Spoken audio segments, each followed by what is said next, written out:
você falou agora há pouco, né, sobre a venda do Igor Jesus e do Jair, e que tem o acordo da Marianache, né, com um possível investimento na base e tudo mais, e de fato é isso que acontece. Falando ainda então sobre a venda do Jair, mais especificamente, né, que tem a galera criticando a forma que o Jair foi vendido, por quê? O Testor tem uma dívida com o Marianac, né, que é o dono da SAF do Nottingham, e por conta disso, ele vendeu o Jair e o Igor Jesus por valores abaixo do possível mercado que de fato eles têm. O Jair ele foi contratado por 22 milhões e foi vendido agora por 20. E é aí que está o porquê que isso parece ser ruim, mas na verdade não é. Vou explicar.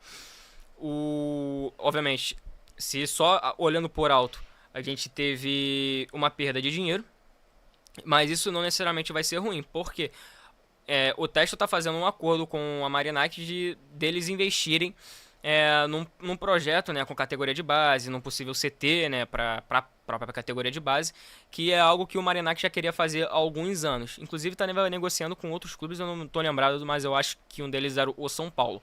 Enfim, com isso, o John Test está botando isso para frente, porque era um sonho de ambos os donos de suas respectivas SAFs ter um acordo desse tamanho. Então, por conta disso, a venda do Igor Jesus e do Jair, embora valores não sejam o que a grande parte da torcida esperava, faz sentido por conta disso.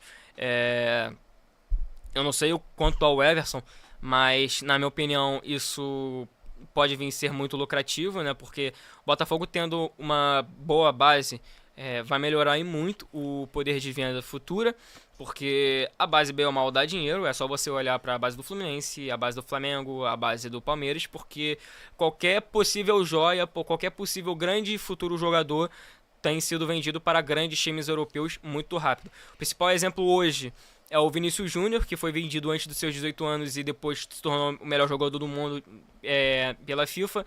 Outro exemplo, e mais recente, é o Estevão, que vai agora para o Chelsea, agora no final da Copa do Mundo de Clubes.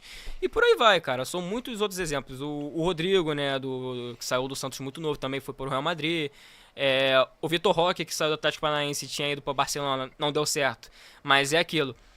Toda possível joia que aparece numa categoria de base, chega um scout, chega um olheiro de um grande clube europeu, chega e passa a mão no jogador. Como eu falei, acho que a longo prazo essas vendas, embora sejam baratas, tem tudo a acrescentar na vida financeira e na vida esportiva do próprio Botafogo. E você, Wilson? Então, referente à base, muitas pessoas não têm essa ideia do que a base pode oferecer. Claro, a gente vai pensar na formação do atleta. Muita gente fala como você falou, né, só na questão de vai vender. Claro, ter uma base forte, você vai vender bastante jogador. Óbvio, mas a outra questão é que essas saídas que o Botafogo tem, essas saídas que o Botafogo tem, com uma base forte, elas não seriam tão impactantes como são hoje. Então, assim, a gente teve a saída do Luiz Henrique e do Almada. Seria difícil trazer dois jogadores do nível dele? Muito. Mas a gente encontrar alguém na base que pudesse ajudar nesse momento seria ótimo. E isso hoje em dia a gente não tem. Referente a jogadores da base. Fora que assim, a nossa base hoje ela tem uma distância muito grande para, como o Gabriel citou, como a do Fluminense, a do Flamengo, a do Palmeiras aí que hoje a gente vê com mais evidência que são uma das três melhores aí do país. Claro, tem o Corinthians que tem bastante jogador também, São Paulo, o Santos que também sempre revela boas peças, inclusive esses dias aí o Robinho Júnior jogou lá com o Neymar, deu passe, tudo, né? Enfim. A gente também É bom jogador, inclusive. bom É jogador. bom jogador. Inclusive também dentro da nossa base a gente tem o Bruninho Samúdio, né? Um garoto que está com a seleção sub-15, foi campeão. Tem um baita de um futuro pela frente. Inclusive, eu acho que é muito legal porque, se eu não me engano, foi a Rede Globo que fez uma matéria recente sobre o garoto e em nenhum momento citaram o ocorrido, né? Que a gente Isso. também, por respeito, eu acho que eu não vou citar aqui. Não, assim, nem precisa, assim, o atleta, ele tem a história deles, Sim, assim, os exatamente. outros tiveram, enfim. Mas são joias que a gente vai lapidando aos poucos. Mas assim, a base do Botafogo, para quem acompanha desde os anos 2000, por exemplo, a gente revela muito, mas muito pouco comparado aos outros. E assim, a base do Botafogo ela era fraca, aí a base do Fluminense começou a despontar. Aí depois veio a do Flamengo e a do Palmeiras. E o Botafogo ficou parado no tempo. Então assim, é uma coisa que realmente vai levar tempo. Daqui a 4, 5 anos a gente vai ver, obviamente, uma base mais estruturada. Agora o Sub-20 já vai treinar mais perto do profissional, então já vai ter ali um contato maior, o treinador já vai poder ir lá para dar uma olhada. O próprio David Ancelotti, ele semana passada ele foi na Ilha do Governador para ver o Botafogo jogar com o Flamengo pelo Sub-20, então Inclusive, assim, o Botafogo foi campeão desse torneio sub-20. então assim já mostra já um interesse de ver, de puxar um garoto da base. E é isso, assim, por exemplo, a gente fala muito de, eu falei até agora aqui, lateral direito. A gente tem o Vitinho e o Ponte, e não tem outro, porque a base ainda não tem outro. Então, se a base já tivesse com outro lateral de 19, 20 anos assim pronto, pelo menos para treinar e performar num nível próximo do deles, a gente já teria uma situação menos danosa, por assim dizer, teria menos problema. Sim. E a gente ainda não tem uma base estruturada para esse nível. Então, daqui a 3, 4, 5 anos, a gente vai ver uma base mais competente. Uma base, por exemplo, vai ganhar a Copinha, se Deus quiser. Uma base que vai trazer a gente vai pegar um jogador ali no ano, vende por 100, pega outro, vende por 50. Inclusive, isso te ajuda muito. O Botafogo no Campeonato Carioca tava jogando muito com. Eu esqueci o nome do garoto, do ponta direita. Foi muito utilizado no Carioca. Tá fazendo bons jogos, inclusive. Pô, realmente não lembro. O Yarley, Não chega a ser o Yarley, não. É um carequinha. o Kaique. Não, Kaique é centroavante. É um ponta, um pontinha. Não tô lembrado o nome dele. Enfim, quem estiver assistindo aí, se lembrar o nome do jogador, né?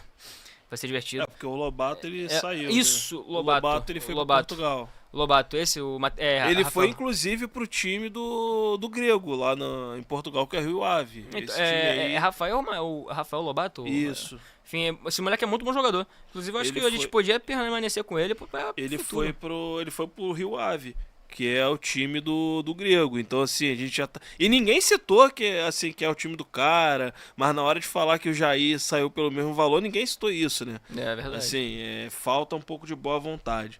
Mas, assim, sucesso pra ele, vai se desenvolver em Portugal, que assim, é uma das ligas assim de melhor adaptação para os brasileiros. Sim, todo mundo lá também fala português, questão de não é uma idioma. liga tão competitiva quanto as demais, né? A La Liga, a Premier League, Ligue 1, que é da França, e a Série A Team.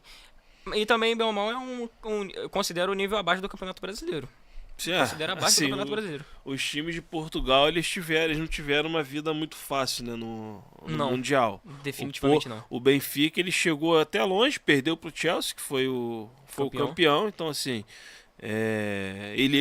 o Benfica ia eliminar o Flamengo. Se o Flamengo cai naquela chave, o Benfica ia eliminar o Flamengo, isso eu tenho certeza. Mas pegou o Chelsea, foi campeão, ficou fora. O Porto tomou a massa do Palmeiras, não perdeu por detalhes e ainda conseguiu perder ainda pro Inter Miami, né? Tanto que eles foram cobrados quando chegaram em Portugal. Então, assim, a gente vê o futebol português hoje um pouco mais abaixo. E uma das críticas que muita gente fala aqui no Brasil, que todo mundo sempre vê assim, o Benfica, o Porto, o Sport, eles pegam um jogador, por exemplo, por 2 milhões de euros, vende por 30. Pega por 10, vende por 50. Eles falam, mas se eles têm dinheiro, por que eles não chegam muito junto para ficar ali pau a pau com os outros melhores? Também tem questões de fair play financeiro. Talvez a arrecadação deles, de nem todos eles estejam muito altas, né? O Benfica ele tem bastante sócio, Porto, Sporting, são os 3 ali top, mas para quem conhece portugueses aqui no Brasil, a gente sabe que eles são bem conservadores nessa questão de fazer negócios. Eles não vão botar os pés pelas mãos. Até porque a prova disso são os próprios treinadores portugueses que vêm pra cá, em sua maioria, pelo menos os que treinaram o Botafogo. O português gosta de dinheiro, né? Então negociar com eles pode ser um pouco complicado.